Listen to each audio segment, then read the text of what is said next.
अब तक की कहानी। गांधारी 100 पुत्रों को जन्म देती है। कुंती और उनके 5 पुत्र हस्तिनापुर लौटते हैं। पांडवों का लौटना दुर्योधन के लिए एक भयंकर झटका था। जहां एक ओर पांडु के पुत्रों को सबसे स्नेह मिल रहा था, वहीं दुर्योधन को खासकर भीम से खिंच होती थी। उसे लगता था कि भीम पितामह भीष्म का सबसे प्रिय हो गया था, इसीलिए वो खुद को अकेला महसूस कर रहा था। और जल्द ही दुर्योधन के अलगाव ने नफरत का रूप ले लिया था। एक दिन गुस्से में आकर दुर्योधन ने भीम को कुश्ती के लिए ललकारने की भूल कर दी और भीम से हारकर उसने जाना कि पांडु पुत्र के बल के सामने वो नहीं टिक सकता था। उस लड़ाई से दुर्योधन आहत हुआ। अब वो हस्तिनापुर का केंद्र नहीं रह गया था।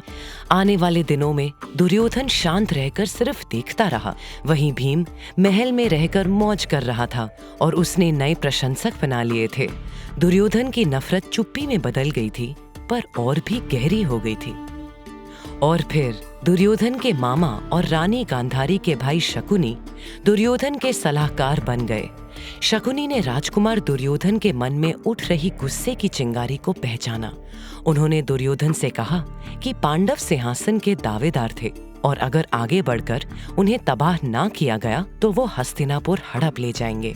शकुनी की सलाह मानकर दुर्योधन ने एक सरोवर किनारे भोज का आयोजन किया और आदर समेत पांडवों को न्योता दिया।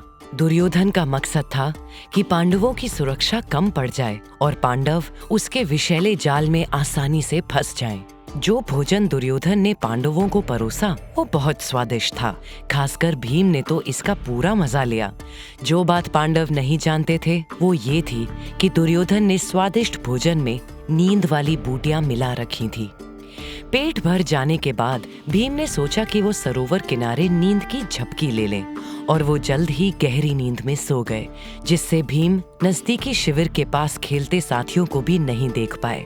जब सूर्य ढल गया, हर कोई अपने शिविर में लौट गया और दुर्योधन ने अपना अंतिम दांव खेला। उसने भीम के हाथ और पांव बांधे और सरोवर में धकेल दिया। एपिफाइट में अगले हफ्ते देखिए पाताल में भीम।